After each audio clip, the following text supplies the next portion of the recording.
Hello everyone. My name is FS Ndabezita. I am just a software developer at a basic level, and I have had this interest of wanting to share with you some of my understanding in software development 1. So I therefore decided to make a tutorial video where we will be looking at all those things which we have dealt with in great detail in our first year, first semester, and second semester. I am a student at the Central University of Technology in Bloemfontein, and I am taught software by the great minds that you can think of. And then I would honestly love to mention my lecturer, Dr. Niall, for making this tremendous change in my development in software programming. Right, without any further waste of time, as you can see on my left here, I am using C# 2017 as my basic programming compiler. Right, and as you can see, I have tagged my brackets. That is to say, in my main method, you must have those opening and closing brackets. So I have tagged my brackets to say this is my end main, so that I don't find myself typing code in a place where it doesn't belong, to avoid errors that might occur. And when I'm on that bracket, as you can see, I have the opening and the closing bracket of my class. So this is where my class begin and where my class end. And then when I come here, as you can see, I have my opening and closing brackets. This is where my namespace begin and where my namespace also ends. So whatever that we will be doing, we are going to type everything inside our main. So we will be concentrating very much on the main method. All right. When we look on the right hand side, I have compiled a document. Let me just do this. I have compiled a document, and as you can see, the heading is working with the variables. So we are going to focus on working with variables, and then we will see how variables work, how they are declared, and how do we invoke whatever that we have stored inside of those variables. All right.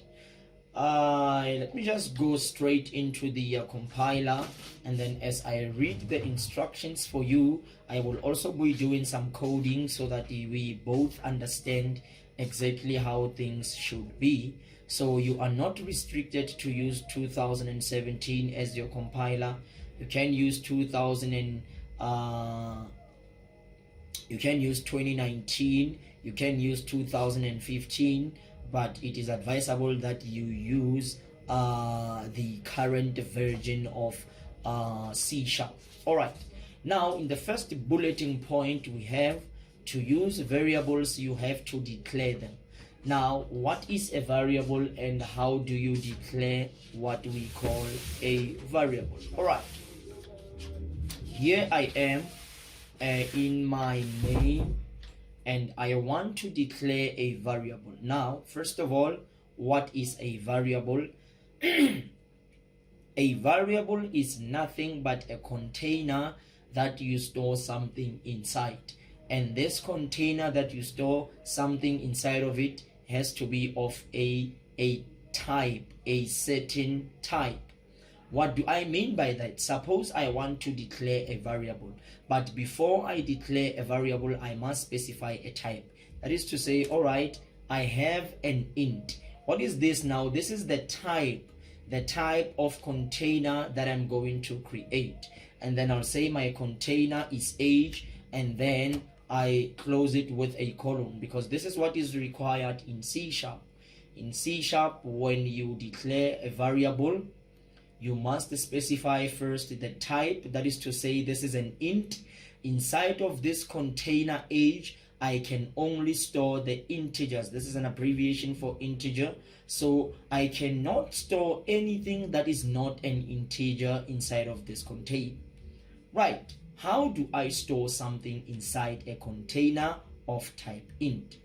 I can come here and say, okay, I have my type, I have my variable name, and I assign nothing. That is to say, I store nothing inside of that container. And when there is nothing stored inside a variable or inside a container, we say it is holding garbage, and it is impossible for you to output garbage. Now, let's see if this is truly impossible to output garbage. Remember, in C#, if we want to output something to the console, we must have the coding line which says console.writeLine. So let me go and input my console.writeLine and see if I will be able to do what? I will be able to output that garbage. So I'll go and say console.writeLine, and then I will come here. Now remember, here I want to output age, so I'll come and just say age, and then I will close my bracket with a colon. Remember, in C#, after your console.writeLine, you must have those curved brackets, and then whatever inside that you want to output in the console, and closed with what? A colon. Now we see a red line there, and that's a line of warning. It's a sign that there is something wrong, so please fix your mistake before you can run this code. And then when we hover over the error, we can see the built-in message of C#, which says use of unassigned local variable age. Now, what does this message mean? It simply means, yes, you have specified a type, you have created a container or a variable, but because you did not store anything inside here, there is only garbage. I am impossible to output it. That's exactly what the message means. So in C#, please ensure that you do not output something which you did not assign it a value. You must assign a value before you can output your variable. For example, I can come here and immediately after age I can say equal sign. That is to say, let me have maybe, for example, 13. This is to say I want to store 13 inside my variable age. So what is going to happen here where I have age? The compiler is going to substitute age with 13 and be able to output what? Output that 13, because 13 is exactly what is stored inside my variable. So every time you want to output something that is stored inside a variable, you will always type in the variable name. This is very, very important. You will always type in the variable name. All right, now I can do this. I can come to age and immediately assign it a value, or I can leave it as garbage, and then in my second line of code I can now say age is equal to 13. It will still work fine. What am I doing here? In simple terms, I am overriding what is inside here, which is garbage, and then I am storing something new, which is an integer of value 13. So I have override the garbage inside, and then I have done what? Now I have something new now that is stored inside my variable, which is now what? The value 13. So instead of outputting a garbage, which is impossible, it will output now the number 13, because I have overridden garbage with what? With the number 13. Suppose this is the theory behind, just for illustration and understanding purposes. That's exactly what is happening there. All right. But I was taught by Professor Neil or Dr. Neil that if there is nothing stored inside of a variable, then we have garbage. That's the bottom line. All right. Now let me output let me output what is stored inside of my variable and see what is there. Now there are two ways of outputting your information. You can come here at the top menu and press in your debug, and then you can run your code by saying start without debugging. As you can see, you can say start debugging, or you can say start without debugging. And the short way of doing this is to press your Control plus F5 simultaneously. But if you want to just start debugging and not have that start without debugging, you can press your F5. Suppose we want to use the first one on top, and then I press F5.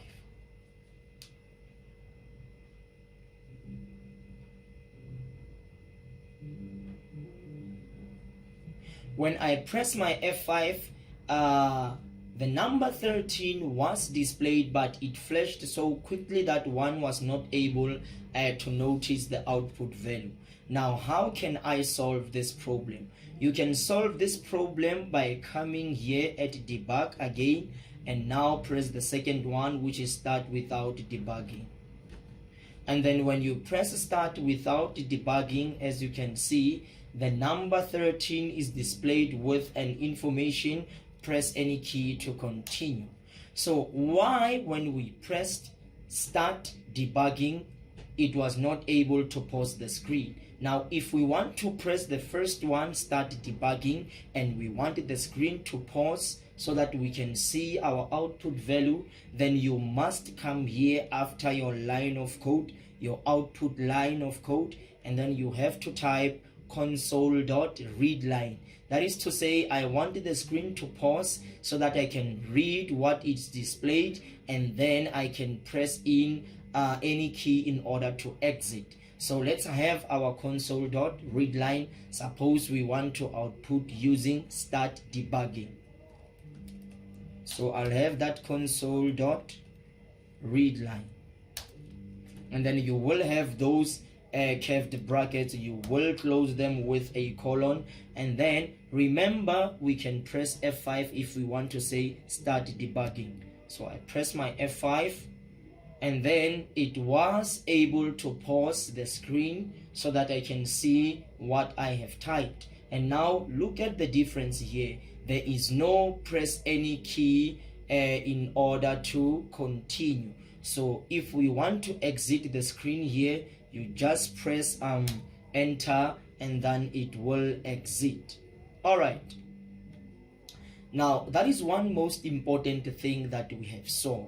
That is one most important information that one has to fully comprehend. Right. Now, we have solved the first problem. To use a variable, you have to declare them. That's exactly what we have said. That is to say, you must specify the type and then create a variable, and then you give that variable a name. That's how you create it. And then you must store something inside of it if you want to output it. All right. This means that you have to assign them name and a type. That is exactly what we have said. You assign first a type, and then you have your age. And then remember, only integers can be stored inside here.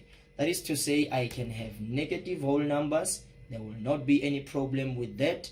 So this is one way of declaring a variable and assigning it a value. But if I don't want to assign it like this, I can just come here and then just say equals to 13. So what have I done here? I am declaring a variable of type int, and I am immediately assigning a value to it. So you will choose whatever method that you see best suits your understanding. Right. After you have declared variables, you can use them as storage units for the type of data that you declared them to hold. So we have specified the type of data that we want. That is to say, I want to store the integers. I have created a container, which is what we call a storage, and then I have stored my number which is an integer 13. So we cannot store, for example, 0.0 here, because this is not an integer. From mathematics, as a software developer, you know that this is not an integer. All right. If you try to use a variable that hasn't been declared, your code won't compile. We saw it when we have garbage inside here and we want to output garbage. It is impossible, and we hovered over the error and we were told a use of unassigned local variable. All right. Trying to use a variable without assigning it a value also causes an error. That's exactly what we have now just done. All right.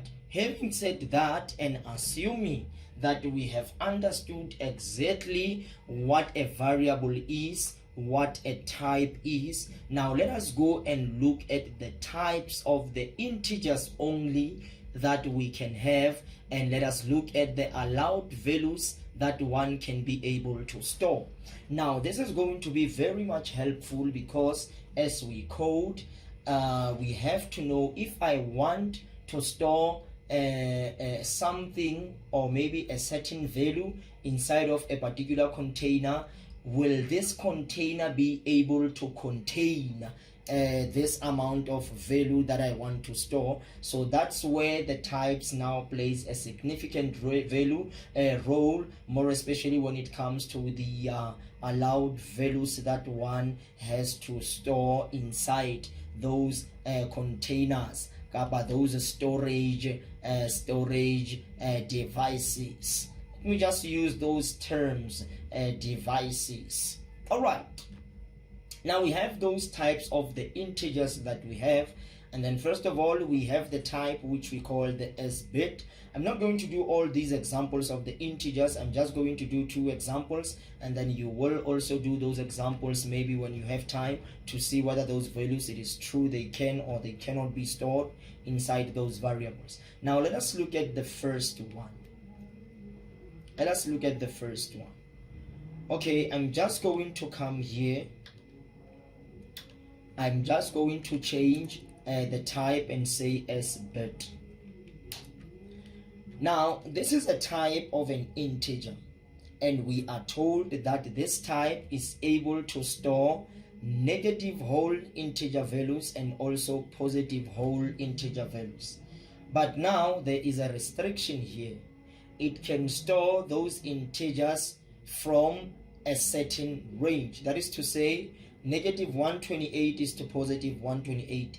Anything that is minus 128 going to 127, it's included. It can be able to be stored inside the S-bit type. For example, we know that negative 13 is between negative 128 and 127. For example, I want to come here and I want to store negative 128.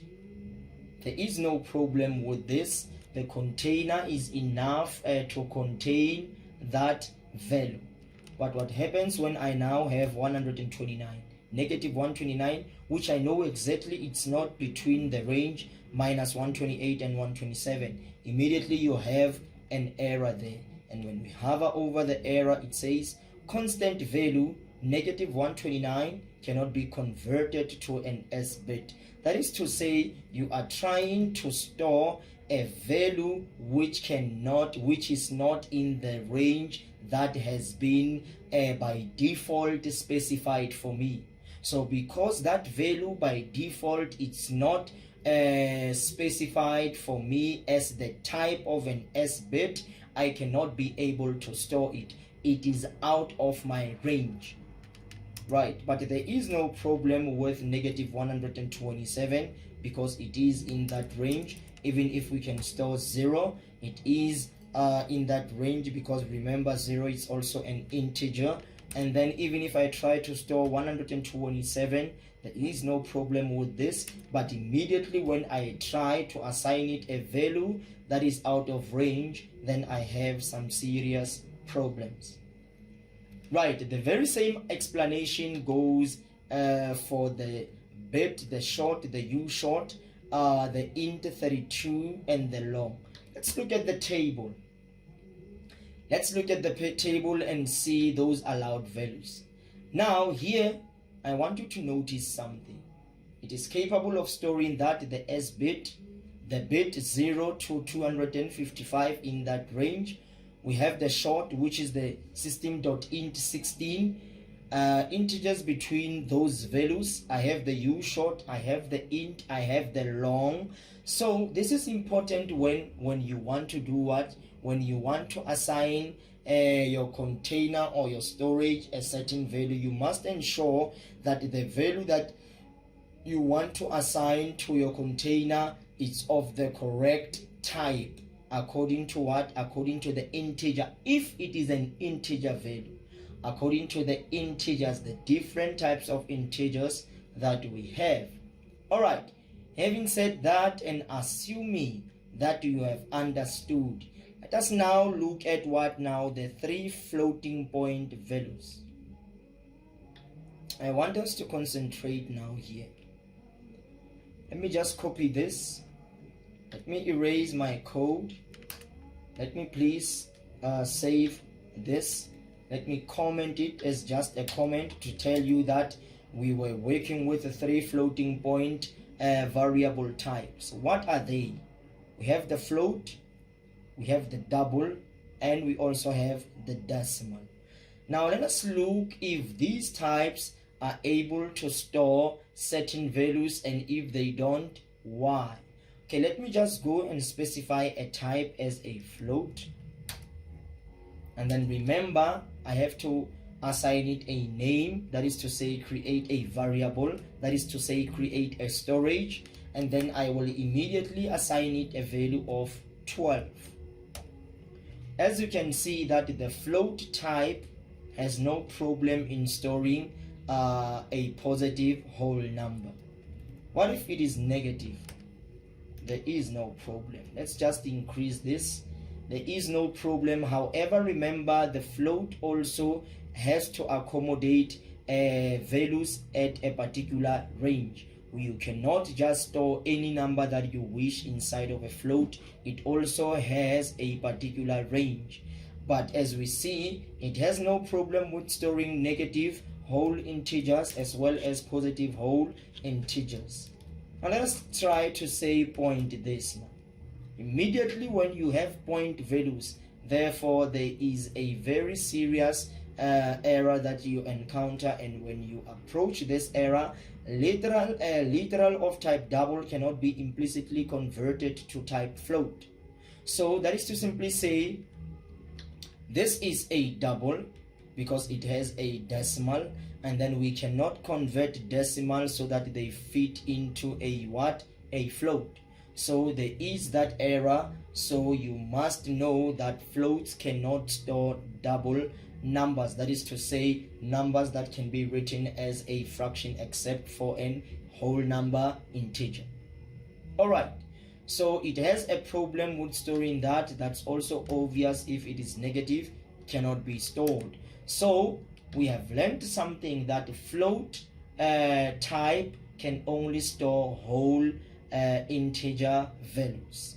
So can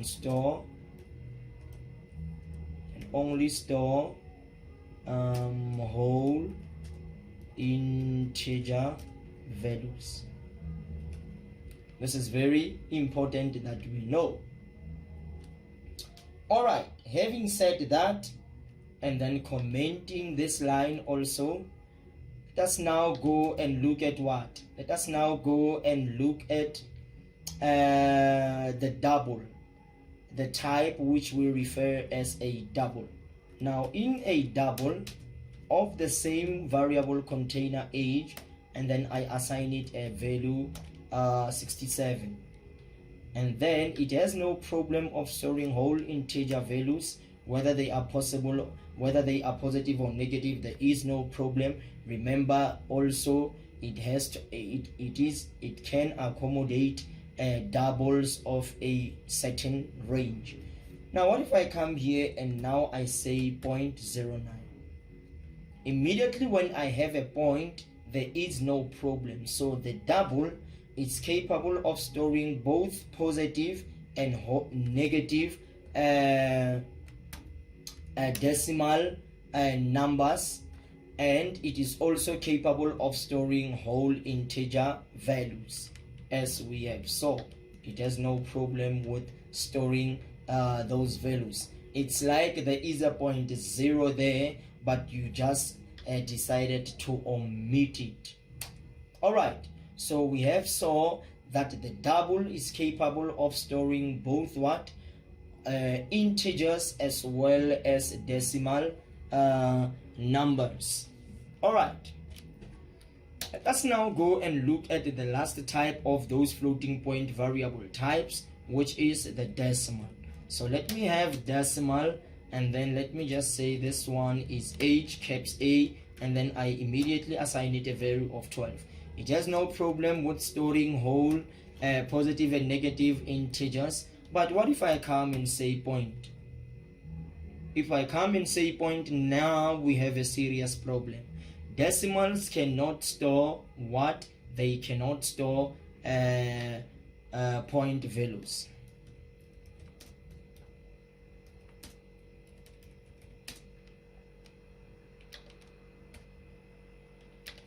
Cannot store point values.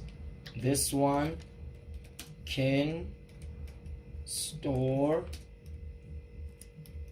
int and point values. That is to say, value with decimal points. Right.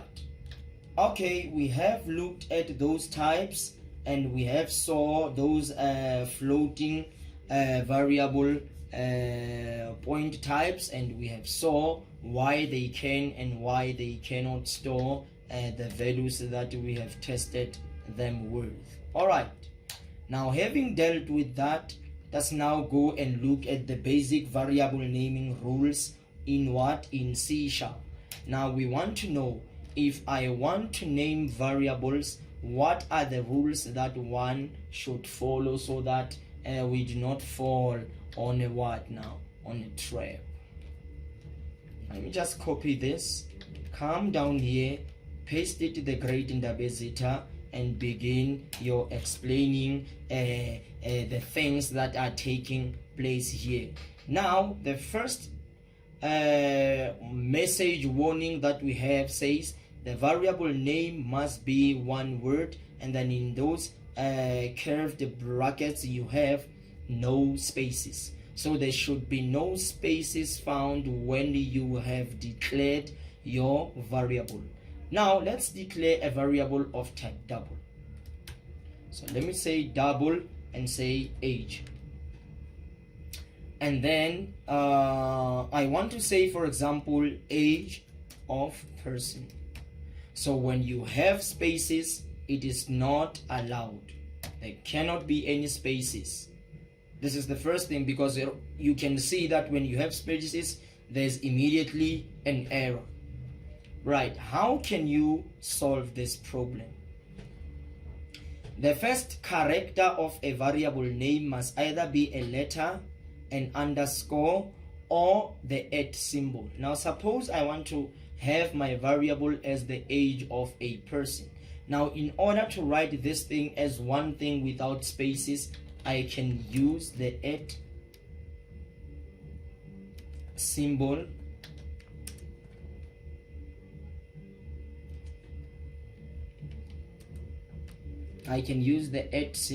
sorry, here I have used the $. I can use the @ symbol, and as you can see there, it doesn't allow to do that. So you can have the at the beginning here,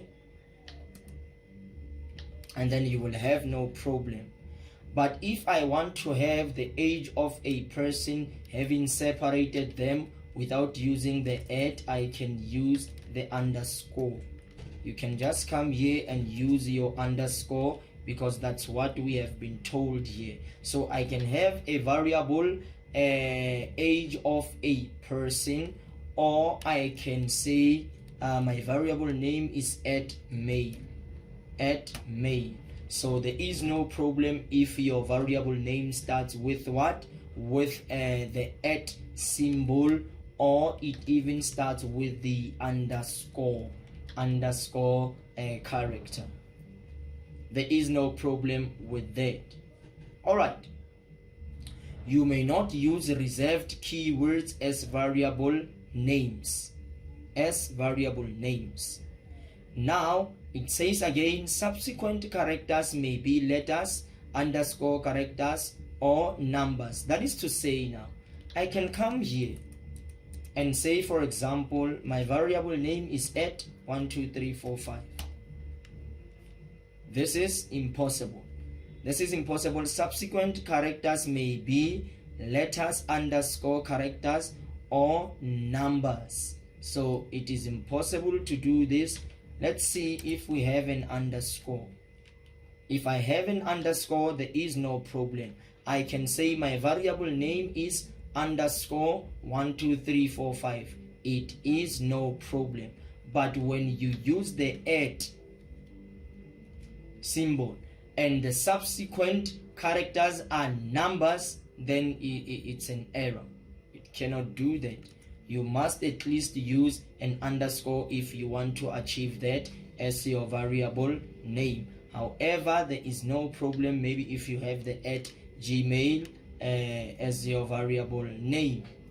All right, now that we have dealt with that and you have understood that, now let me erase the whole of this.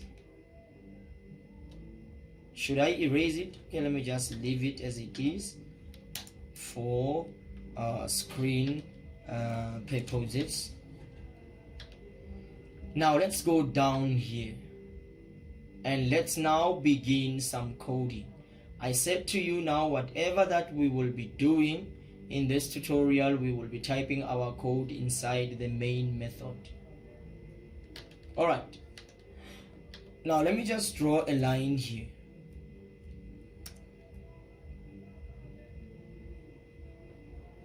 Right, and then when I am here, they say to me string name equals Ndabezit. I am provided with a string name. This is my type. This is my variable name or my container, and then inside my container I have stored the name of a person with what now? With those double quotation mark. Let's see why this has to be like this. Let me just copy this, Control C, paste, Control V, and then let me just do this. Now this is another type. I know you have not seen this type and I have not spoken of this type, but this is also a type. We call this a string. Now what is a string type? A string type is a type that we use if we want to store a name of a person, place, or thing, or we want to output some text in the console. We use the string. Now when you use a string and you have declared a variable name and you have stored something inside it, you must have those double quotation marks. They represent a string. Immediately when you remove those double quotation marks, then you have created something we cannot even explain. So you must have those double quotation marks when you declare a string type. This is to say your variable is of type string. You must have those double quotation marks. However, when you run your code, those double quotation marks will not be there. What will only be contained is your name that is inside of them. That is to say, Ndabezitha, the great mathematician. All right. Now I have these two variables. Even in this one, we have dealt with an int. We have been speaking of age for quite some time, and we have stored or assigned a value of what? 40 inside of my container. All right. Suppose now I want to now begin some coding. And what is it that I want to code? I want to do what now? I want to output, for example, Ndabezita is 40 years old. And I want to achieve this, and then the instruction is, please output Ndabezita is 40 years old using a string concatenation. This is one method of doing what? Of outputting your information in the console. You can use concat, you can use placeholders, you can use a string interpolation. It is dependent on what the question requires or what your lecturer tells you to do. So it is very useful to know these ways of combining your information so that at the end of the day you achieve the task that is given to you. So let me just copy this so that whoever looks at this code will know that, all right, when they were here, they were busy working with what? They were busy working with a string concatenation. Right. Remember, I have my declared variable and their types, and I have assigned them specific values. Now, what is a string concatenation? A string concatenation is just an appending of strings. You are combining strings with your variables in order to output that information in the console. And then what is that concatenation symbol that we use? That is the addition sign. We are using the addition sign as what we call appending sign or the concat sign. In order to do what now? In order to combine my strings and my variables and be able to output them in the console. So let's achieve this and see if we will be able to do so. So remember, I must output Ndabezita is 40 years old, and I know when I want to output something in the console, I must have that console dot writeline. So I will be using that console dot writeline in order to do what? In order to output the information that I am assigned to output. All right, we just have a glass of water. We have a glass of water so that I can continue explaining that which needs to be explained.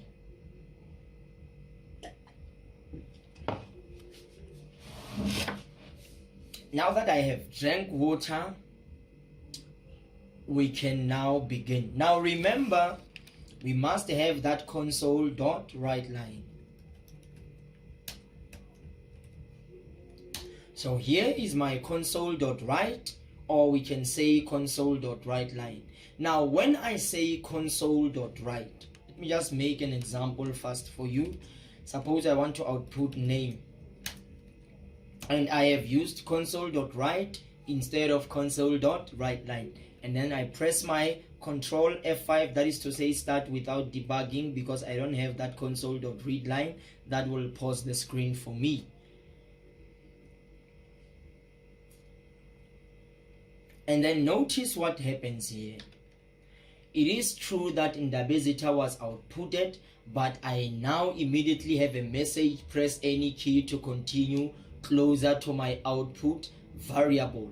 And now this is a mistake. If I want to get rid of this mistake, I want to see Ndabezita clearly and have maybe that press any key to continue underneath, then how do I solve that? Now you solve it by typing console.writeline. And then when you have that console.writeline, you will be able to see your output string, and then you will have that press any key to continue underneath. So this is why we are going to use console.writeline.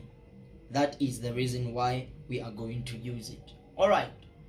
Now here I want to have Ndabezitha is 40 years old. Now, because Ndabezitha must be the first string that appears in my output, then I'm going to type in my variable name. Now, by typing in the variable name, I know the compiler is going to substitute this name with what? Ndabezitha. So where I have name, the output will be Ndabezitha without those quotation marks, because they only just represent that whatever that is inside there is a string. Now I want to have Ndabezitha is 40 years old. I want to combine Ndabezitha, have some space, and then have is, so we are going to use that appending sign. This is where the addition sign now comes in. This is to append, or to do what now? To combine nicely those strings for me, so that at the end of the day I achieve whatever that I want to do. And then I'm going to do this. Remember, whatever that is inside those double quotation mark in my console.writeLine will be outputted, whatever that will be inside here. So this is. And as you notice, please look that I have made a space here. If you don't make a space here, you are going to have Ndabezitha is very close to one another. So we want to create some space here. Right. We also want to create some space here so that we can have that addition sign. Now I use that addition sign, and then remember I must have Ndabezitha is 40. Now because 40 is already stored, so I'll just have my age. So that will be substituted with the number that is stored inside my variable. And then I will also have that addition, because I want to type in now, I want to have that years. I'll have that years and that old. Now, and then there will be a nice space after what? After my is, before my is, and also after my age, so that I nicely have Ndabezitha is 40 years old. So let's run this and see. There we have it. Ndabezitha is 40 years old, and then there is nice spacing between all that. So this is why I will be having those spaces there. Those spaces are there for a particular purpose. All right, I have been able to output Ndabezitha is 40 years old using what? Concatenation, which we said is nothing but what? Just these addition sign. But when I create spaces between those addition sign, please know that nothing is going to change.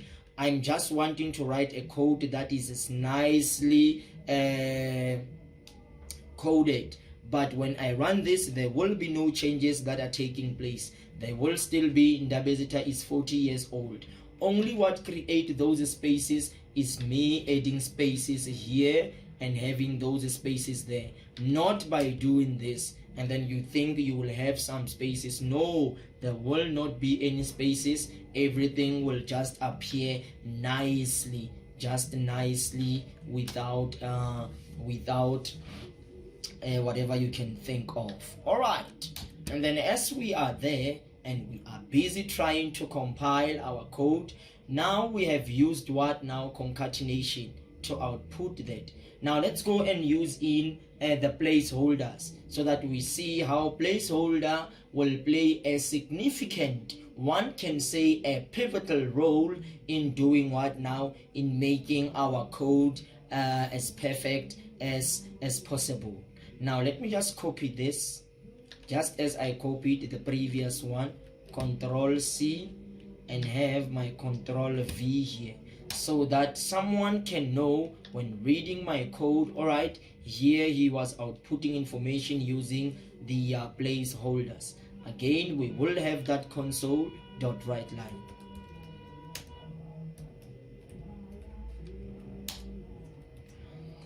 Right, now when you use placeholders, you must have those double quotation mark, and everything must be typed inside of these double quotation mark.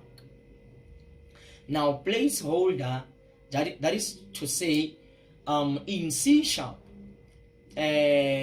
everything starts at position 0.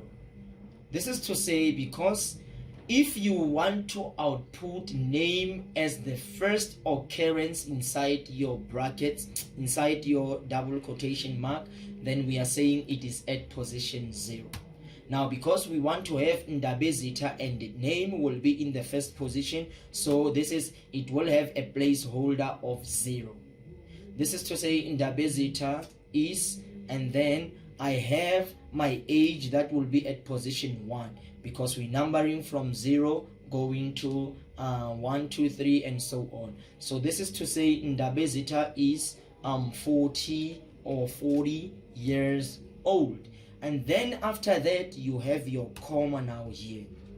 And then after that comma you now specify to us, what is it that you have at position 0? I have my variable name. Secondly, you tell us now, what is it that you have at position 1? I have my age. And then you are done. You have used in placeholders and you have told us what must be substituted in those placeholders. So here it will come and check, okay, I have name, so I'm going to say ndabezitha is, and then here I have age, I'm going to say 40 and print out years old. So let's run this code, let's comment this one, let's run this code and see if it will run successfully. There it is, we have it, and it is successful. All right, now let's go and look at string interpolation. So when we work with interpolation, let's see how things will be. Oh, sorry, undo. This is to say copy, and this is to say paste. So when I am here, remember I will still have that console dot, I will still have that right line for the reasons that we have spoken of. And then now I want to use interpolation. Whenever you are to output something using interpolation, please ensure inside those curved brackets, the first thing that you type is the $, followed by those double quotation mark. And then inside of here now, you will have those curly brackets. But instead of stating the position now, you type in the variable name. So you will have ndabezitha is, and then you will have your age 40, and then you will have that years, and you will have that old. So this is to say here it will substitute with name and also with age, and then control F5, we can see it. Okay, let me just comment this one and then run it once more. We have ndabezitha is 40 or 40 years old. Now this is one important thing that I wanted us to look at. This is what I wanted us to understand, and then when we have understood that, so that we can be able to move forward. It is very, very important that we understand that. All right, let me just quickly do this.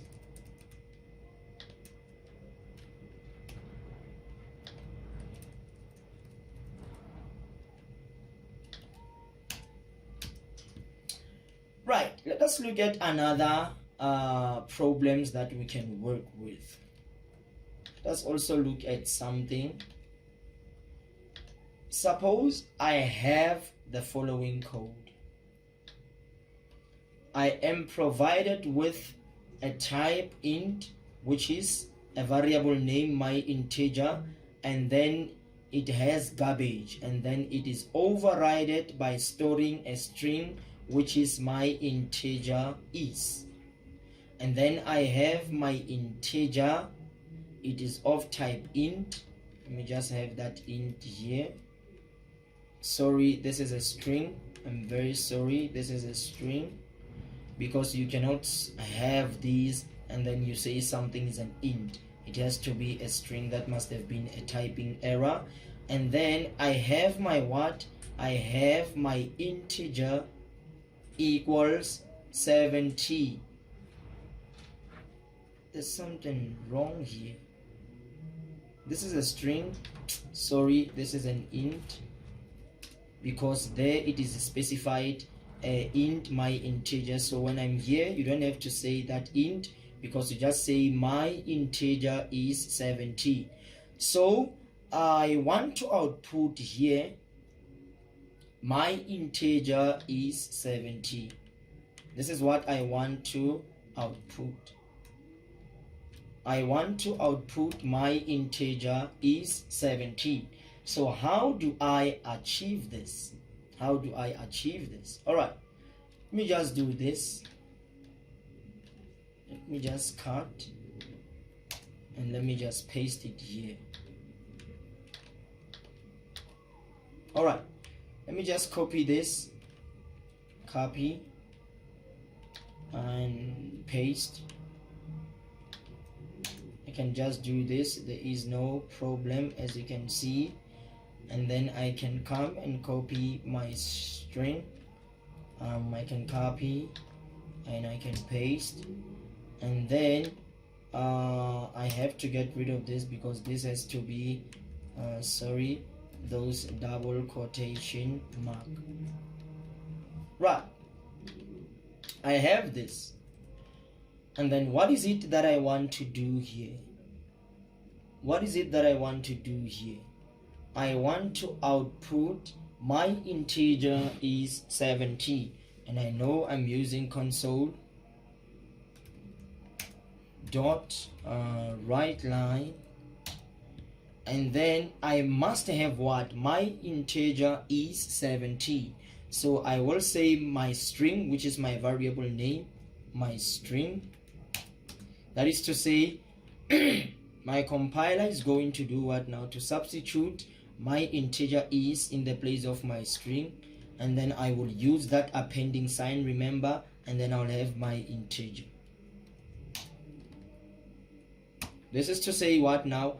I want to output my integer. Is 70. But remember that addition sign will not be able to create what now? Will not be able to create some spaces between my integer is and 70. Let me show you how it is going to appear. So I have my integer is 17. Yes, there will be that space because look what has happened here. We have created some space. So when we make that space, that is to say, before you can output whatever that comes here, make a space and then output it. That is why we have it there, so that we do not have to have that. We don't have to have this. So that we do not have to have this. We did not have to have this. But if there was no spacing here, then that would have been necessary. Let's see. It would have been very much necessary. But if it wasn't there, suppose it wasn't there, it was just something like this. Let's see now what is going to happen. Now is and 17 are a one thing. So please be very careful with your code if you want to run things and nicely output it for you. All right, that is just to output something so that we are aiding in addition how these things work. All right, let's now go and look at what now the comparison operators. Now the comparison operators works in what form or what way? Now let me just comment this. Get rid of those white spaces.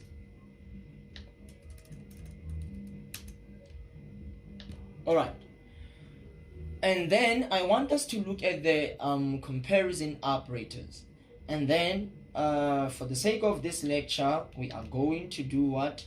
We are going to declare a variable of type bool, which we say it's flag, and then we are going to look at the output that we can have on the screen when we compare 2 or 3 or 4 values as to whether they are equal or less or whatever from one another. So we will be looking at comparison operators. So let me just copy this, let me just paste, let me just comment so that someone can see we have been working with what? the comparisons. All right, now allow me to copy this code. I can type it, but it will be time consuming, so let me just paste, and let me just create some spaces here. Right, and then when I am here, I want to use the comparison operators that we have. Now remember, those comparison operators are what? Are the not equals to sign, the greater or equal, greater, less, less or equal, not equals to.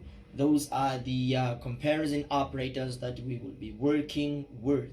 Now I have my bool flag, I have my int, number 1 equals 10 and number 2 equals 5. Now I have declared them on the same line using only one type because they are of the same type. If you have more than one variable and they are of the same type, you don't have to do this. You don't have to. You don't have to do this. You don't have to say int num1 and then int num2 equals this. Because they are of the same type, you can just come here, undo, undo, undo, undo, undo, undo. You can just come and do this. Because they are of the same type, you just have your comma there, and then you specify your other variable, and then if it is the last variable in this line, then you will enclose it with a colon. All right, now let us use the comparison operators in order to output our information. So remember to output. Now here I have a flag and nothing installed. Now I want a flag because it's a boolean. A boolean is another type that will return a true or a false. That is to say, if it compares two numbers and these numbers maybe are equal or not equals to one another, it will return a true or a false. So let's store a true or a false inside that variable flag. So let's go and say flag equals what? Now we want to compare num1 with num2. Number 1, let's say maybe it's number 1 greater than number 2. Suppose we want to find out if this is true or false, and then I will have my console.writeLine. I love getting rid of those white spaces, so I'll have my console.writeLine, and then let me just say flag. Let me just have my flag. Now what is stored inside here? It's a boolean value of a true or a false. Now is 10 greater than 5? Yes, so we will have a true. Sorry, cancel, control F5.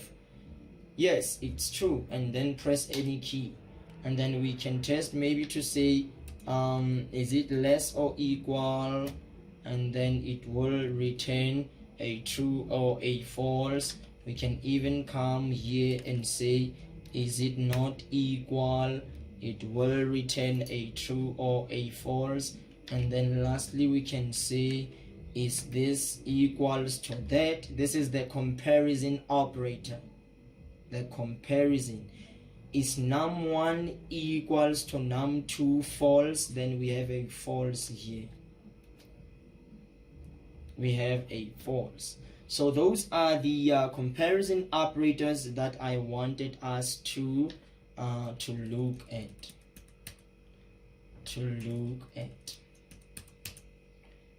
All right, let me just comment this line and then continue with our code. Now these are the exercises that when as a software beginner you would love to excite yourself with. Let me just come here and press enter. Good. So let us look at these exercises. They are the exercises that will do what?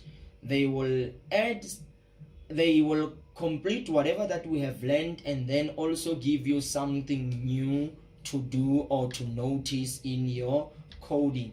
So it is important that we do these exercises because there might be some other things there which we did not touch, but as we do those exercises, one will be able to explain them even much more further. All right.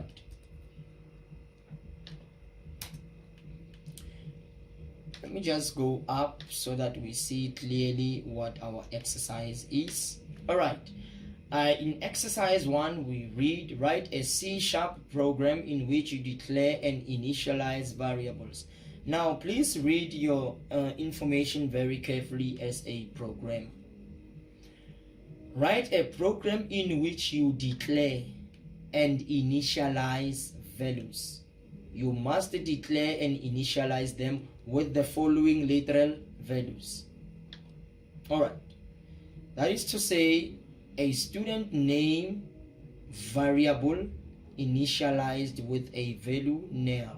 Now remember, we said a string can store such names, name of a person, place, or a thing. That someone can say, all right, a string can store nouns. That's fine if you believe. So let's go and declare a variable of type string, since strings are capable of storing nouns. So let's go and say, all right, I have a type which I say it's a string. Let's say this is name, and I immediately initialize it with a value I have declared, that is to say string name, and I initialize it with a value, that is to say I assign it a value, and then that is what? That is a string, and then I have the name of the great doctor of software in this University of the Enlightened. All right. And then secondly, I have a course name variable initialized with a value dp underscore itc. It is also a string. So why do I have to go and type in a string dp underscore itc when I can just come here, make a comma, and then now say dp underscore itc, and then I can immediately assign it. Oh, sorry, it is a course. I'm sorry, I'm very much sorry. So it's course, and then I can immediately assign it a value dp underscore itc. Let's see if this is correct. Yes, I have a variable name. This is a what? This is a course.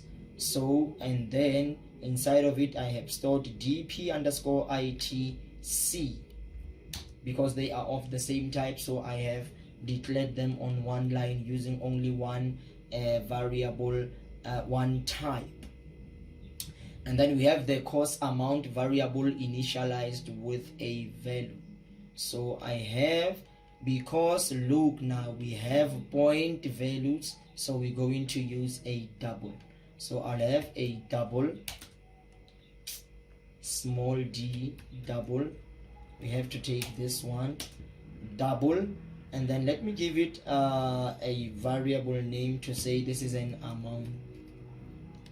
Sorry, amount, and then I immediately assign it a value 15333.88. Right, and then what instructions are now provided for me?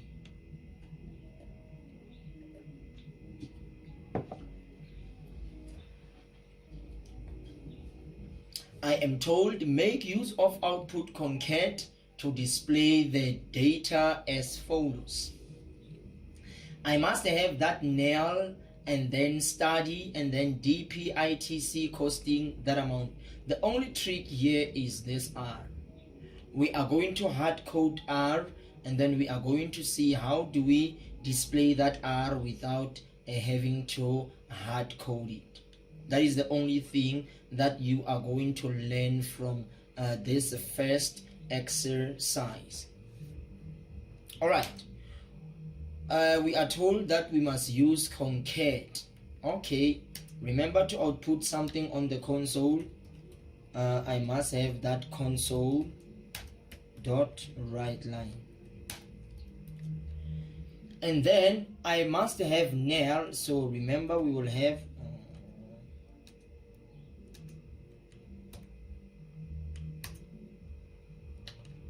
I will have name, that is to say nil, and then I will have that concat sign because I'm told to use concatenation, and so I will have nil, and then I will have study,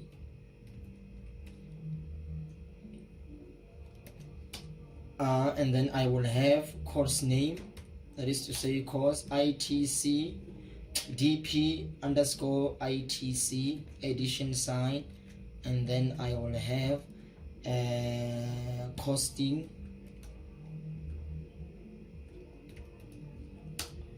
and then I will have that hard-coded R, and then I will have that amount. Alright, let me just look at this. Remember, I want to have nil study, I want to have that course, I want to have that and then I want to have close to my money, I want to have R, so I'm not going to create spaces there. Alright, now let's run this code. Let's run this code and see what will happen. Now let me just do this so that we can see. I have nil, I have study, I have DP underscore ITC, I have costing that amount. Alright, but if I don't want to hard code this value because I am taught a better way of doing this, then I will get rid of it and then do what? And then you will just come here, get rid of this, you will have your double quotation mark, you will do this, you will write your 0, that is to say at position 0 I want to have my currency, and then what is it that is at position 0? That is the amount. That is the amount. So let's see, when we run this code, we have it as it should be, but notice something. Instead of having R, which is the South African currency for rand, I have the dollar sign. So by default, my C# 2017 has that currency as a dollar sign. You can, however, go to your settings and change it to a currency of South Africa, or you can use your own currency symbol. So please do not be surprised why here there is a dollar sign and then why there is an R. So what have I done here? I have outputted my information using what? Concatenation.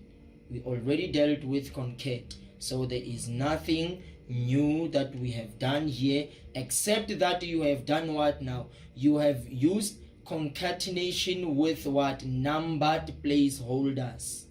Numbered placeholders, and then you have now added currency to that.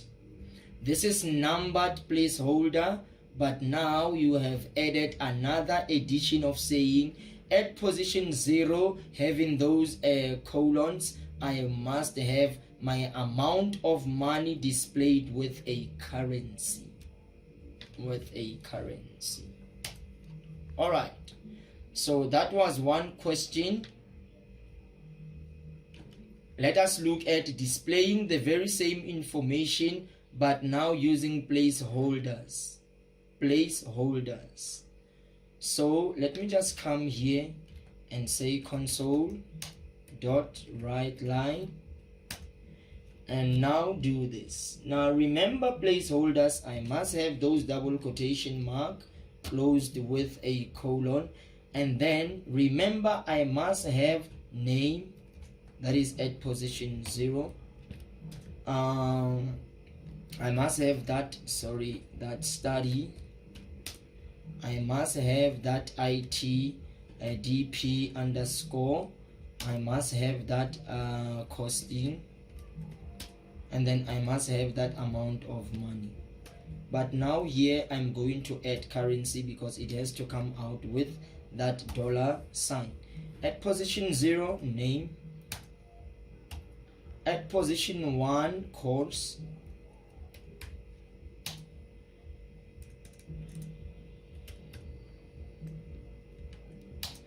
and then at position 2 amount.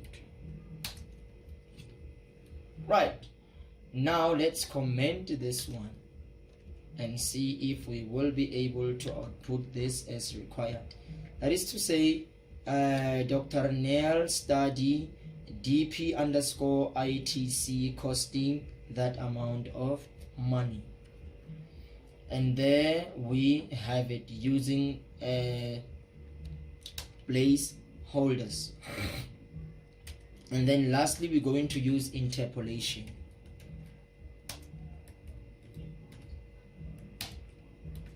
Remember, you must have that $, shift, and then you press the $, and then you have those double quotation mark, and then remember here we will have name,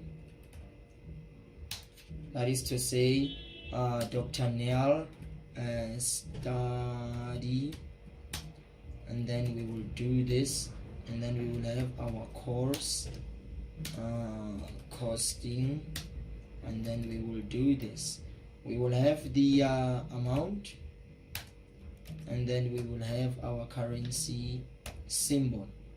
All right, let me just comment this one and run my code. Neil study course costing that amount of money. So this is how you achieve that. Okay, that's exercise 2. We're now going to, sorry, that's exercise 1. Let's go and look at exercise 2.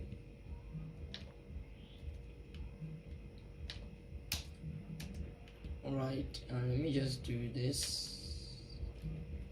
Copy and paste. All right, and then we do this.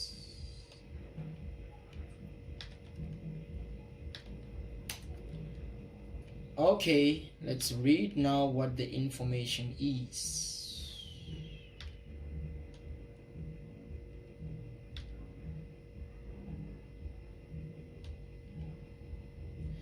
They say to us now, write a C# program in which you prompt, input, and store the following data from the user. Now, in the second exercise, you are also going to learn something new. You are going to learn how do you prompt, how do you input, and how do you store the data that comes from the user. We are no longer now assigning values to our variables or hard coding values to our variable. We now allow the user to give us the name, the age, and so on, and then we store them and output that information. So please listen very closely at exercise 2 because it's something new that we are going to do.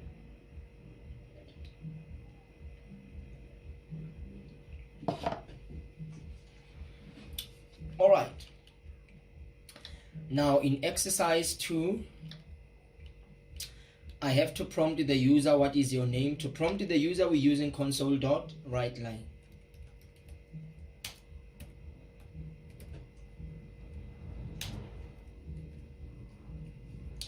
And then remember, whatever that is inside of these quotation, double quotation mark, it's what will be displayed in the console so that the user knows what he has to do. So I'll just copy and just paste, and then when I'm here, what is your name? Now the user is going to type in a name, and then we have to create a container so that we can store in whatever that the user types in. Now remember, we must declare, we must have a type, give it a name, and now assign whatever that the user enters inside of that container. So the user is going to enter a name, and we know that a name is a string. Let's say name, and then this is equals to what? Now C# by default converts everything to a string, so you don't have to go and convert a string. You can just save it once the user has typed it, because by default C# has has a default as a string. So we're just going to say console dot readline, and then you will have those curved brackets enclosed with a colon. Now what does this mean? This means that I am going to read a string from the user and store it inside my container. Right. Now secondly, let me prompt the user with a console dot write line. Remember those double quotation mark and whatever that you want to ask the user. Copy and paste and close with a colon. Now how old are you? The user is going to enter an integer, so I will say int. Let me just say this is age, and then what is this equals to? Now because by default C# is a string, then an age must be converted. So how do you convert that? You say convert dot to int, depending on the size. Remember we dealt with the integers that the user is going to enter. Let's use int 16, predicting that the age of this person falls under that range. So I'll have int 16, and then you must type in those curved brackets, and then inside of them just type console.readline.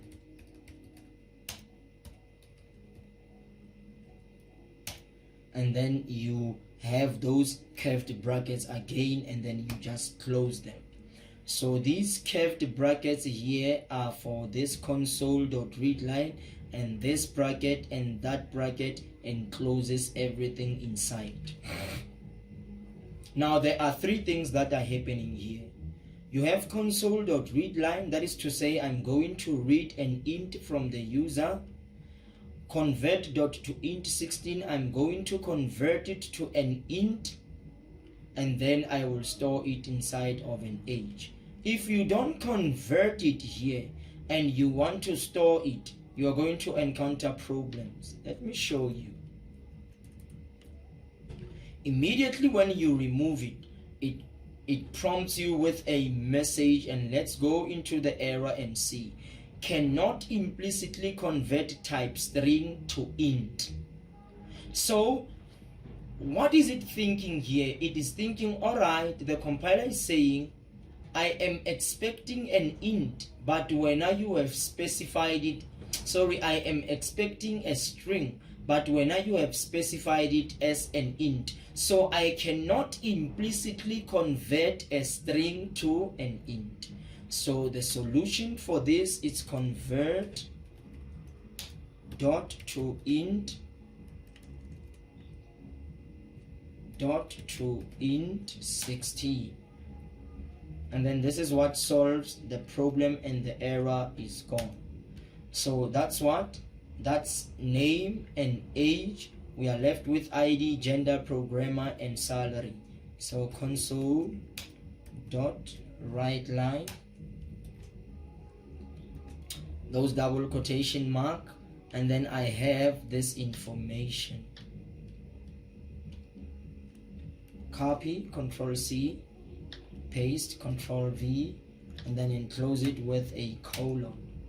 Alright, and then now enter your identification number. That's your identity, a number which appears in your passport or anything that you can think of.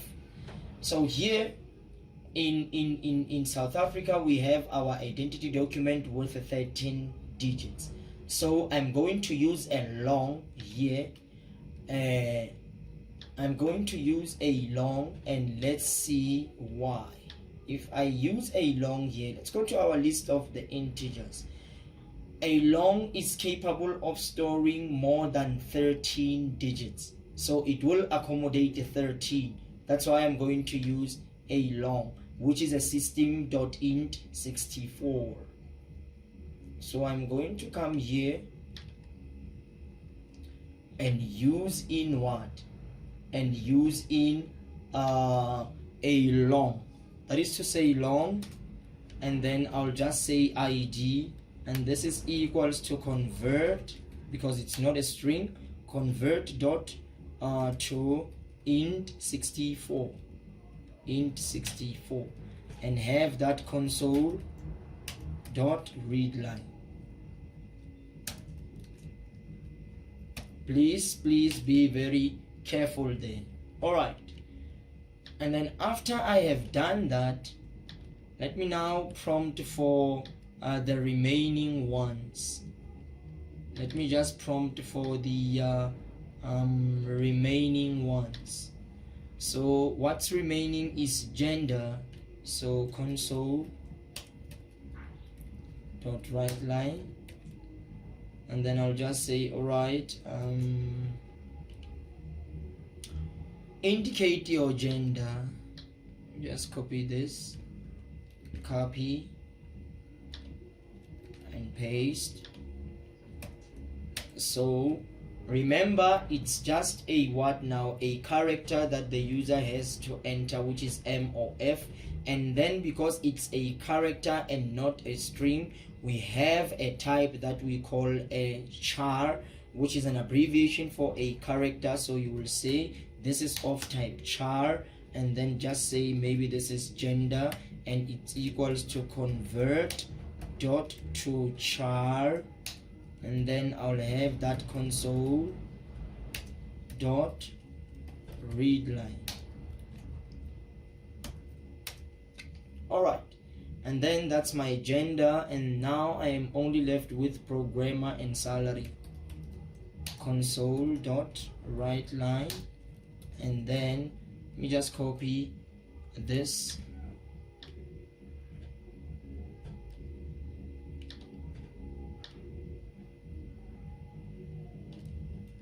okay, copy,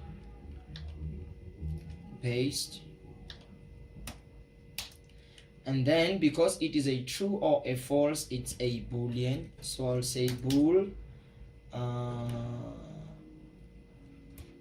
programmer equals convert dot to boolean, and then I'll have my console dot read line. All right, and then lastly salary console dot write line, and then I'll have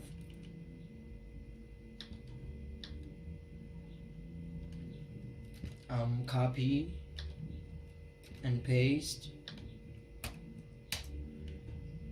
and then it's a, let's say it's a double, because in normal cases you will get your salary as a point value, so you will say double, remember it's small d, double, let's say salary, and this is equals to convert dot to double, and then we will have console dot read line.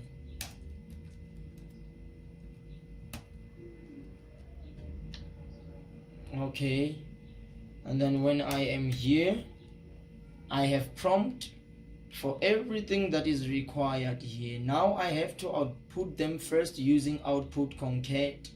Now when we are here, there are two ways we are going to do this. As a beginner, we're going to use those many console.writeLine to output that information using concat. And then secondly, we're going to use only one console.writeLine, and then it can be able to output the entire information. That's what we call smart coding. So I'm just going to start with what you would do if you do not know software, or you're just interested in learning coding, and then this is the tutorial that you want to begin with. So let me just do it in that way. So here I'll have my console for the first one dot write line. Now here I want to have what now? The user is going to enter your name, and then I want to have, this is the output that I'm provided with. You must have name, age, ID, gender, and so on. So I'll have a string name, and then have those colons, and then immediately, okay, let me just create a space here, and then use, remember it's concat, and then have that name. And then let me just copy this and paste, and then just come here and say age, and then let me just come here and say age, and then let me just come here and paste and say ID, and have your ID here.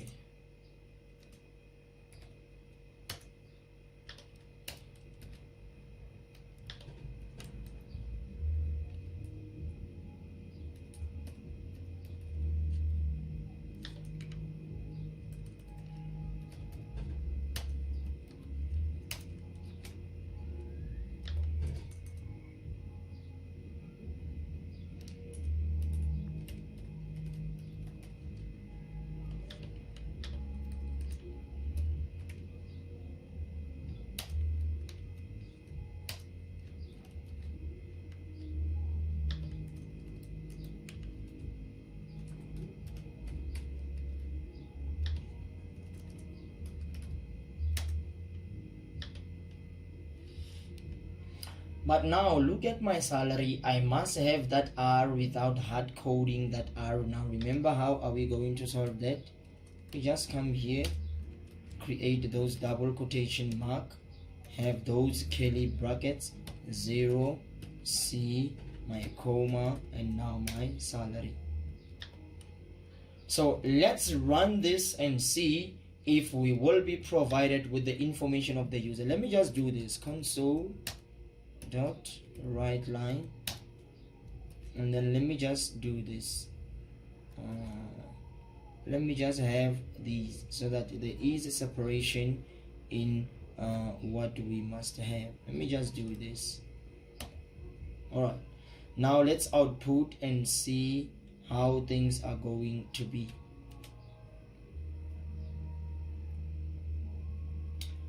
I prompt the user, what is your name? Ndabezit. How old are you? 40 years old. Enter your identification number, this and that and that. Indicate your gender with M or F, cap M or F. I am a male. Are you a programmer? Small, true or false? This is true. I am trying my best. What are your monthly salary? 35,000 minimum. Don't think they will not be able to pay me that minimum.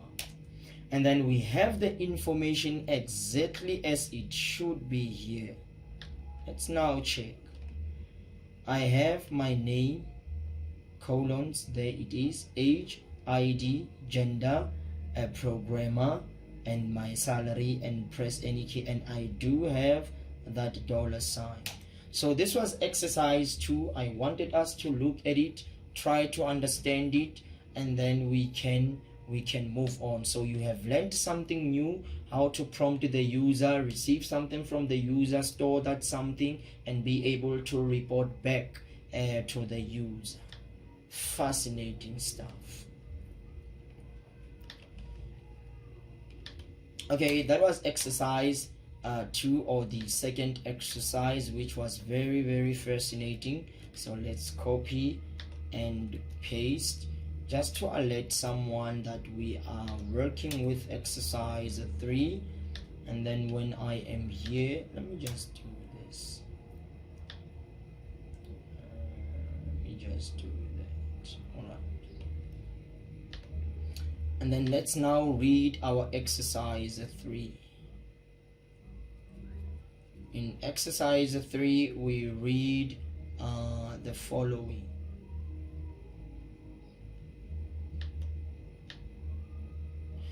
Write a C# program in which you read a floating point number smaller than 1 from the user and store it as a double. So we have been told it's a double of type double, it's a what, let's say it's a floating point number, let's just say it's a number, and then I immediately assign it a value 0.12345.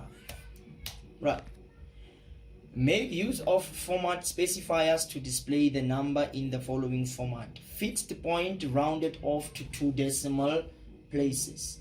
Fixed point rounded off to 2 decimal places. All right. Let me just say console dot write line and have my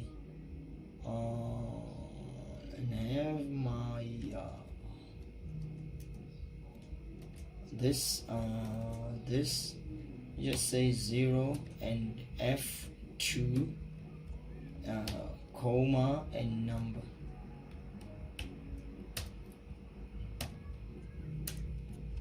This is to say I want to have number rounded off to 2 decimal places. Right. Oh, sorry. The first one should be currency. I'm sorry.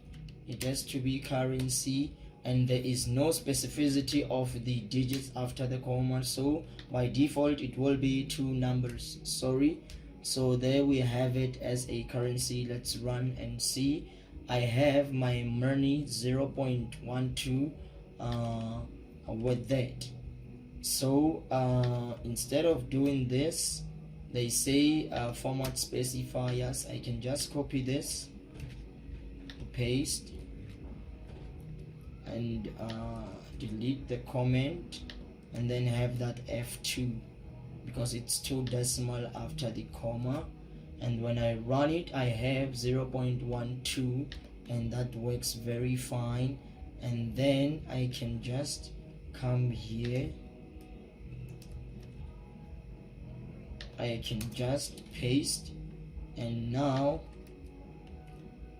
in scientific notation I can just have my E. That's for scientific notation. Small e or caps E, it's fine. Small f or caps F, it's fine, and so on. So scientific rounded off to 1 decimal place, and then let's run it and see. There I have it in scientific notation, and then as a percentage I'll just say copy and paste, and then I'll just do this, and then as a percentage I'll just say P, small p or cap, it's fine, rounded off to 1 decimal place. Control F5, I have that 12.3%.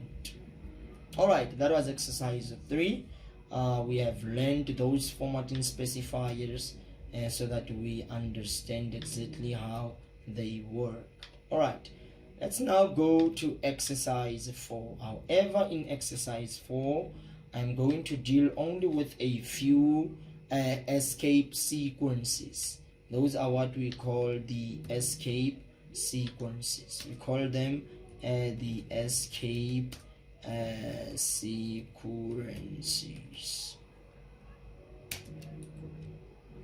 So let's see what the output values are. I know it has been told we are restricted not to use the compiler and predict what is going to happen there, but if I want you to understand, then I have to use the compiler. So before I run it, I'm going to explain. Okay, I have my copy and I have my paste, and then after pasting this, I want to run it. Now let me show you what is going to happen here. We have the escape sequence. Let me just do this first so that you can see it. This /n is what we call the escape sequence, and it stands for a new line. It's saying output hello, make a line, and then output world. So you will have hello on top and world at the bottom, because this one will be typed in a new line. Output hello and world in a new line. Output first hello, and then in a new line output world. So let's see. So we have it. Okay, let me just get rid of those spaces because they play, remember, a tremendous role in all this. So there I have it, hello world. All right, the other escape sequence that we have to deal with is this one. So this is copy, and then I have my paste. So let me just comment this one. So this is what we call the carriage return. What does the carriage return does? You look to your right side, you have world, your left side you have hello. So what is going to happen here when you use this carriage return escape sequence? It's going to count how many letters are there in world, 5, and then it's going to erase 5 letters here, starting from left going to right. So because there's 5 and 5 here, it's going to erase hello and you will only have world. There we have it. What if I do this? If I do this, it's going to do what now? If I do this, it's going to do what? It is going to erase the first 5 and display the others. Let's check. You have world low. What has happened there? It has erased 5, which is 1, 2, 3, 4, 5. It erases 1, 2, 3, 4, 5. And then you have world hello. Hello world. You have world hello. So it will first display world and then take those remaining letters and type them after world. So you will have world hello. So that is exactly what is going to happen. And maybe if we remove these ones, it will remove the first 5, 1, 2, 3, 4, 5. So you will have what? You will have world low. World low. So world low is displayed. Or we can do this just for playing around with this. We can do this. We can say maybe, for example, RTY. What if I add them here? It will still erase 5, 1, 2, 3, 4, 5. So you will have world RTY. World RTY. And I fully believe that you have understood that escape sequence. And then we have the tab. We all know tab. Tab will do what now? Will separate 2 words with a significant distance. Copy, paste. So here we will have word, some space, and then we will have word. So when we run this, we have hello world with space. All right. The others, unfortunately, I've never bothered myself to look at them because I don't have any reasons, but I just never wanted to pay any attention to them. All right, in exercise 5, but you can just check them for yourself and try to practice them. Okay, let's go to exercise 5. Copy and paste. So we are dealing with exercise 5. All right, and when we are here, let's try to do the following.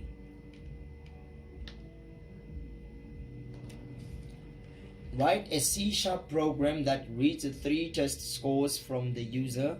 Each test score is represented by an integer mark out of 20. Your program needs to calculate and display the average of the test scores rounded to 2 decimal places. So this is the instruction that is provided to us, and we have to ensure that we follow these instructions. All right, be that as it may, the mathematicians would say, let's jump right into the compiler and ask for those 3 test scores, all of them out of 20. Console dot write line, and then I'll say enter test score out of 20.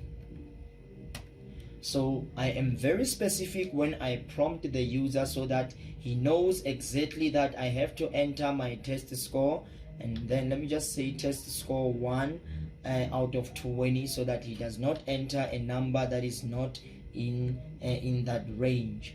And then remember, it's an integer number, and then I will have my int, and then I will give it a name. Let's say this is num1, or let's say test1. Test1, it's equals to, remember we have to convert dot to int. Let's use 16 console dot read line, read, convert, and store. So let me just copy this. This is just copy and paste, enter and paste. So let me just manipulate the numbers 2 and 3. This is one way of doing this. Or someone can just come here and say, okay, int test1, test2, test3. Someone can come and do this, but I didn't want to do it that way. I wanted to deal with this in this way. So you are not wrong if you have done it like that. Alright, and then when I am here, I will receive those 3 tests. Let me just fix here, test 2 and test 3. I will receive those tests, read, convert, and store.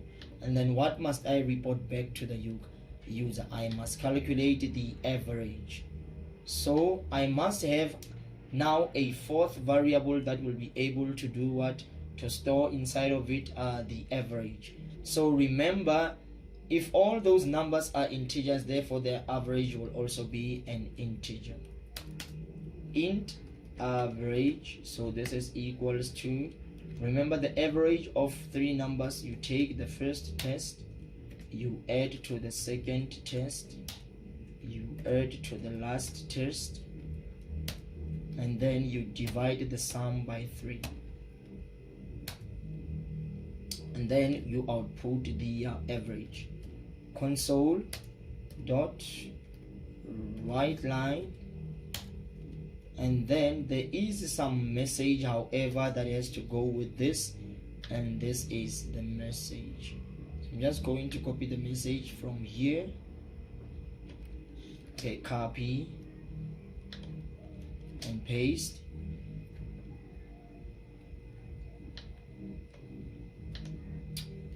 Close with a colon, have that average, and then have my average.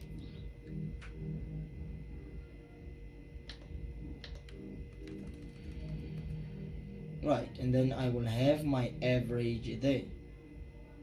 Okay, let me just go and run my code and see. Before we can run this code, suppose we go to our calculator and we want to check something. Where is my calculate? Oh, there it is.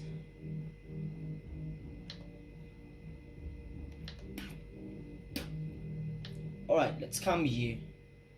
Suppose the test is 15, the second one was 18, and then the last one he got 20 out of 20, and then we have divided by 3.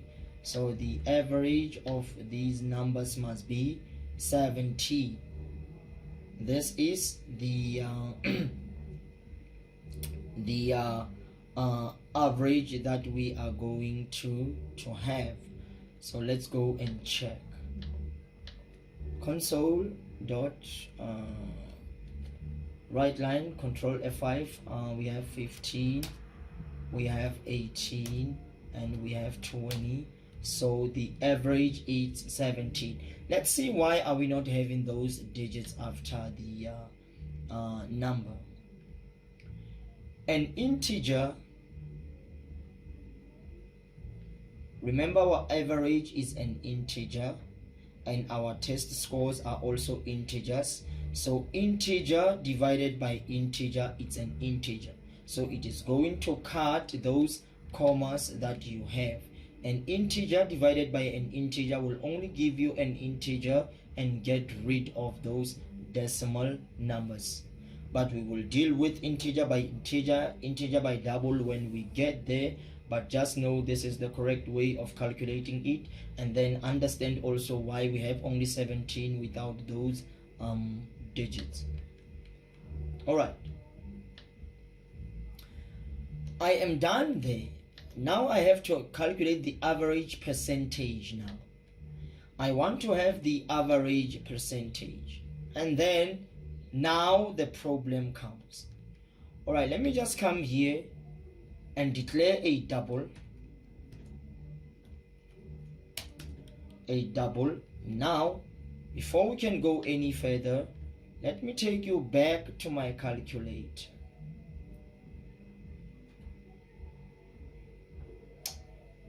Where is this calculator? Let me take you back here.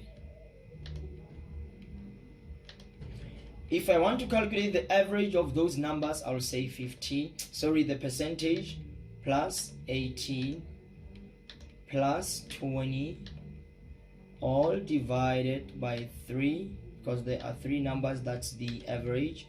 And then I'll just come here and multiply by 100, and then it will give me that as a percentage. Okay, let me just do this.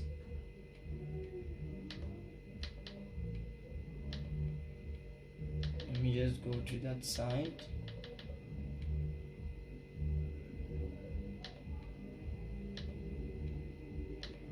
No, there's something wrong here.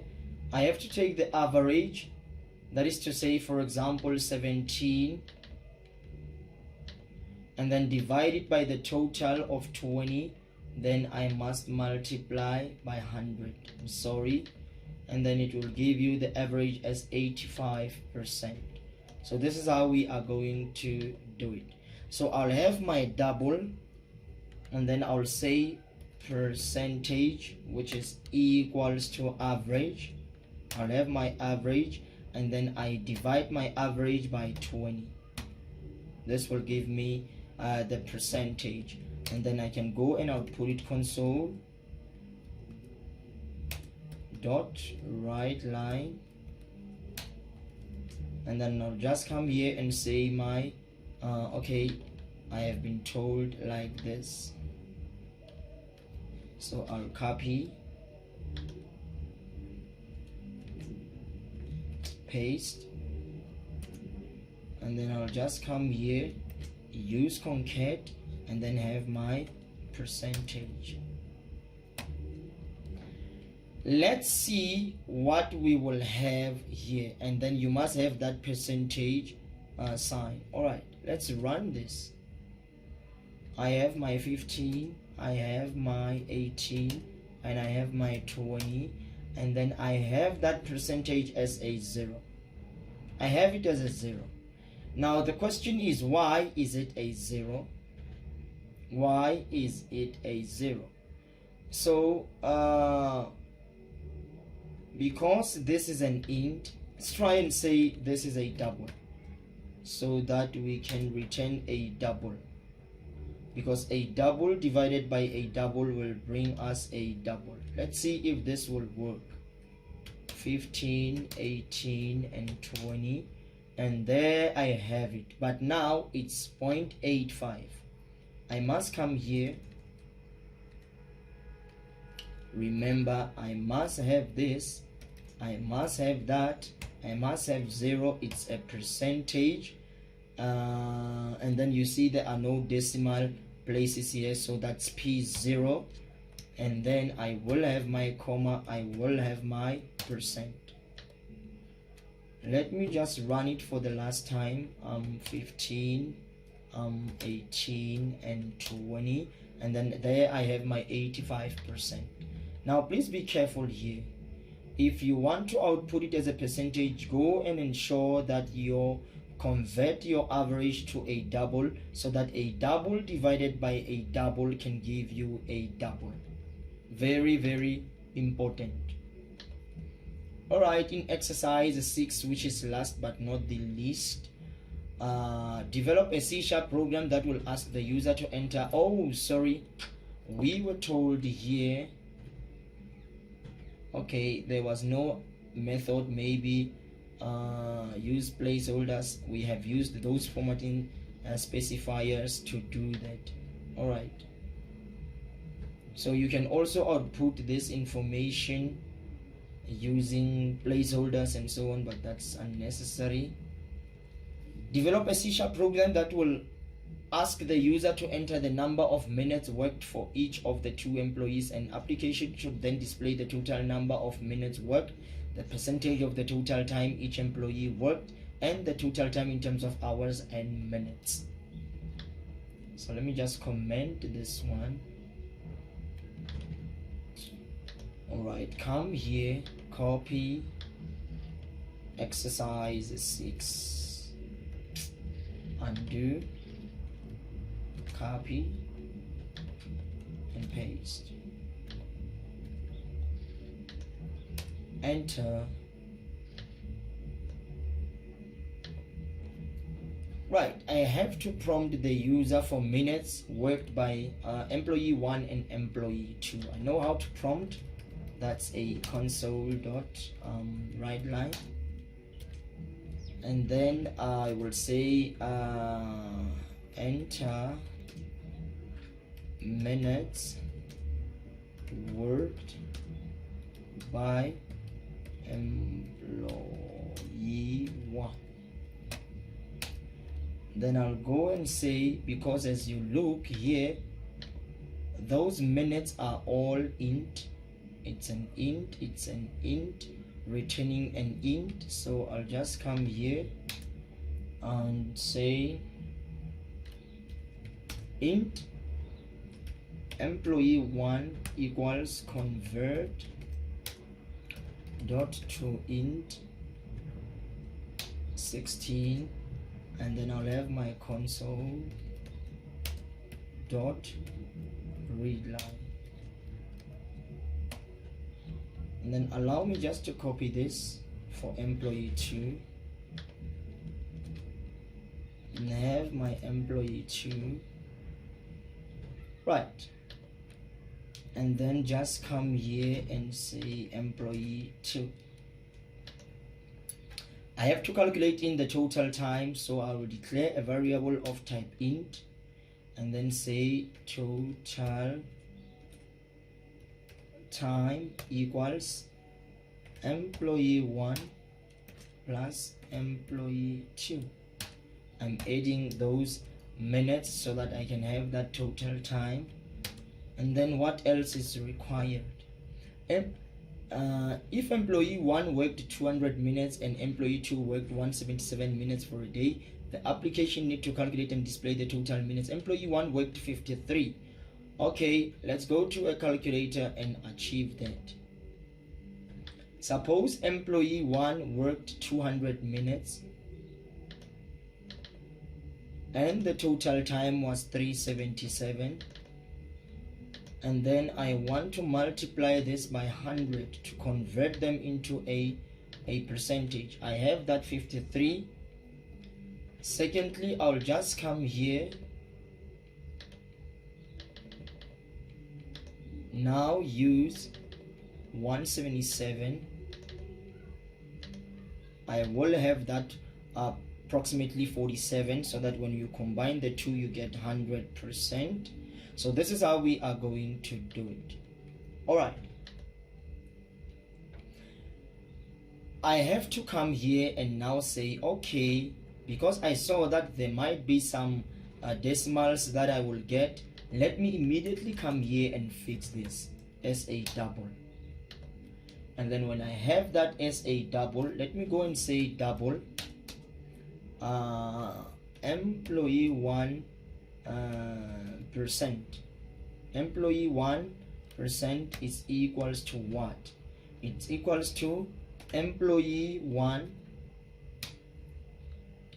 divided by total time. I'm not going to say multiply by 100 because that is going to be converted by me when I use format point specifiers. And then I'll just copy this and paste. For employee, I'll just say here employee 2 and just change here and say employee 2. Alright, now let me display my values and see. Console dot write line, and then let me first display the hours worked by employee 1 and employee 2. Employee 1, copy, paste. It will give me the hours worked by employee 2, and then let me output total time. Total time, and then now let me output employee 1%,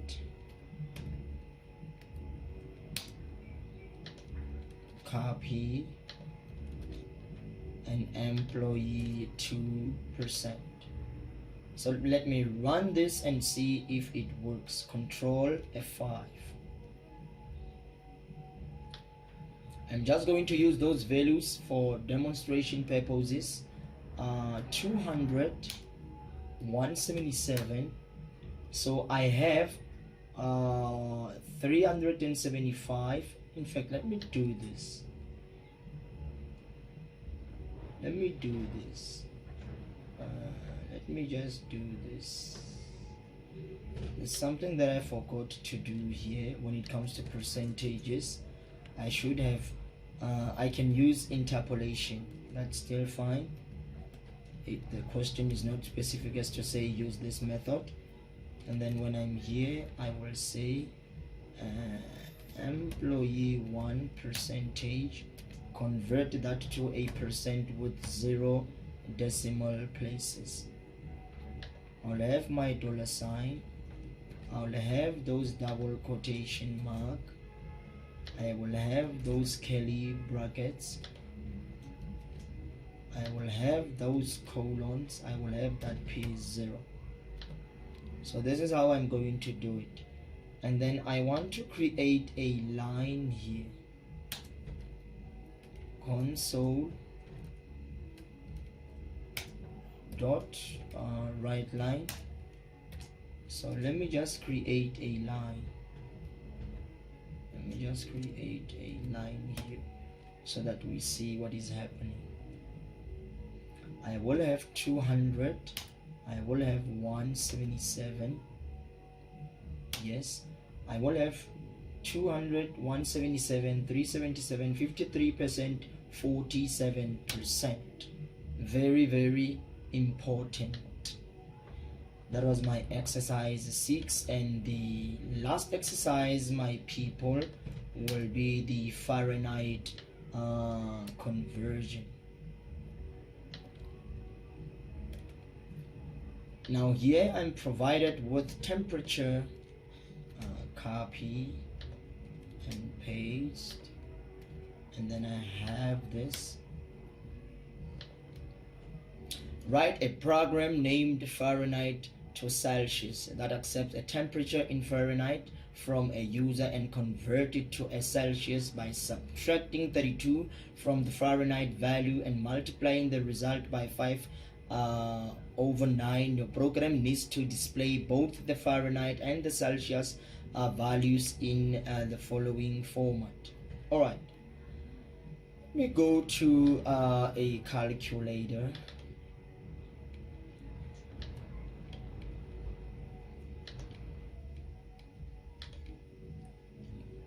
Suppose I have a temperature. Write a program named Fahrenheit to Celsius. I have in Fahrenheit and convert it to Celsius. Suppose I have a Fahrenheit temperature by subtracting 32 from Fahrenheit. Suppose I have a Fahrenheit temperature of 83.6, and then I want to convert it to a degrees Celsius. I am told I must subtract 32 from the Fahrenheit, and then by subtracting 32 from the Fahrenheit value and multiplying the result by 5/9. Okay, let me do this. I have 83.6, I minus 32, and then I want to multiply the product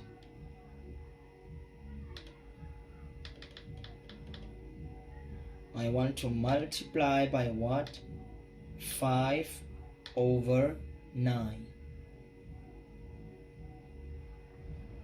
And then this should be able to convert this temperature to degrees. So that is 28.6 degrees Celsius. So this is how we are going to approach it. All right.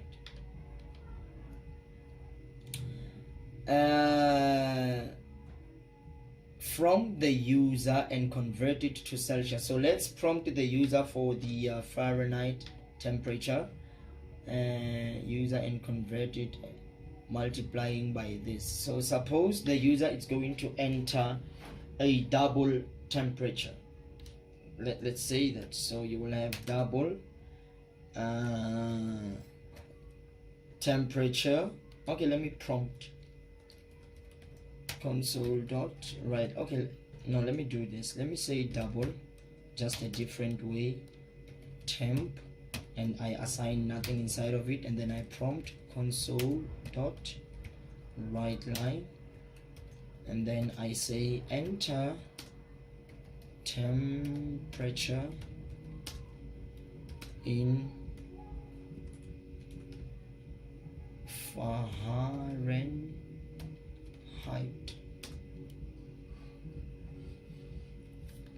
and then the user will enter that temperature, and then inside temp I will store it. Temp equals convert dot to double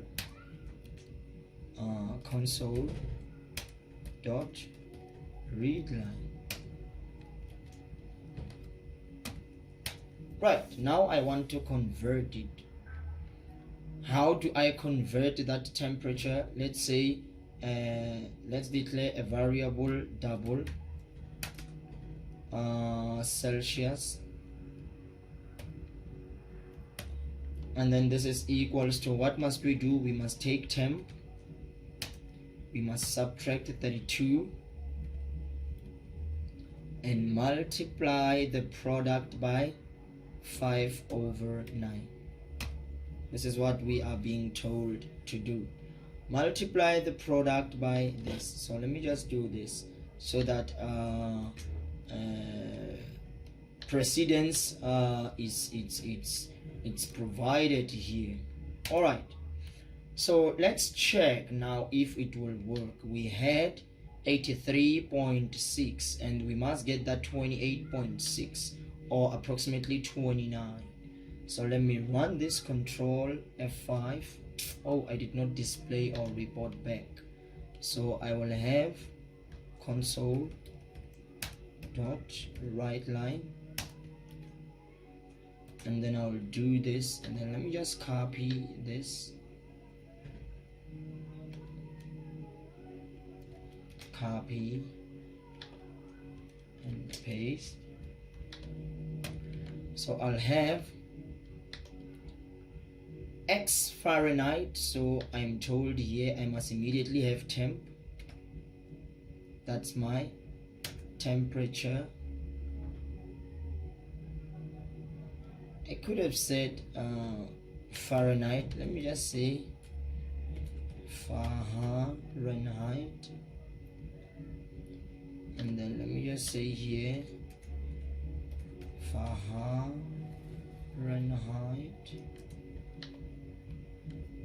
Right, let me just say here Fahrenheit. Let me just say here Fahrenheit plus. So I will have Fahrenheit space and have that is. So I'll have setting Fahrenheit and then is y degrees. So here is, I'll do this and then I'll have plus and then I'll say cell plus and I'll do this. Alright, let's check if this will work. Okay, let me just create some spaces here. Alright, so I'm going to use 83.6. Let me just run this. 83.6, 83.6. So I have my 28.66. So suppose I want to round it off to a whole number. Remember what I will do. I'll just come here, do this. In fact, I don't have to do that anymore. I'll just come here, undo. I'll just come here, and then when I'm here, I will just say 0.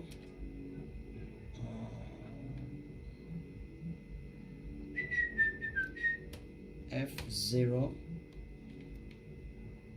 and then when I have that, if I come here and have a comma, no, it doesn't work.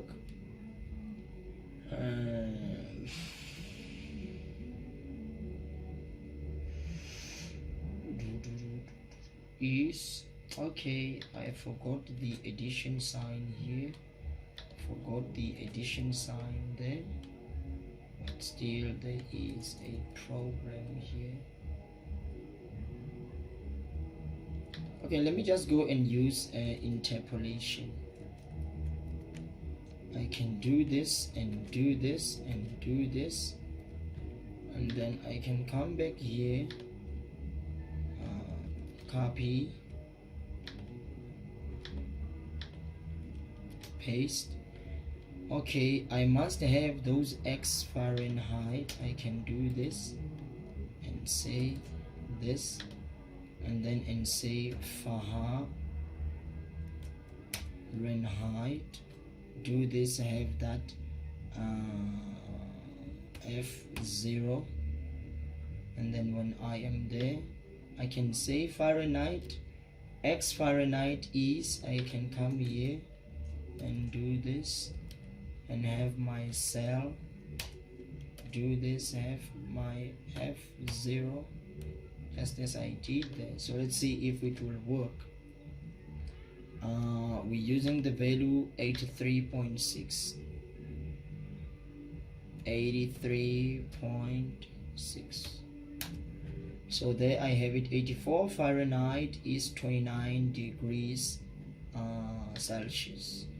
Okay, that's all for today, guys.